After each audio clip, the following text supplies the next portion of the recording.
Hey, what is up, everyone? Welcome back to our YouTube channel. So, for today's video, I'm going to teach you how to record cash sales on QuickBooks.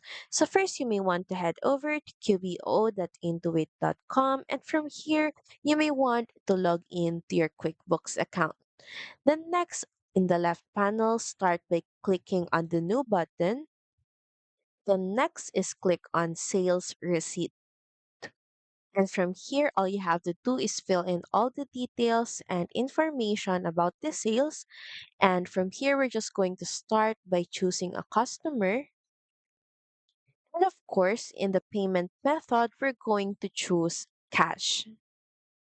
Make sure to fill in all other fields such as class, reference number, and deposit to.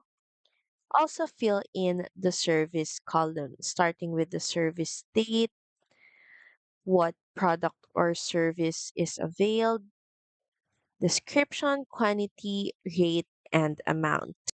Then once everything is done, you can proceed by clicking on save. So that's pretty much it. Thank you very much for watching this video. I hope that you find this video helpful.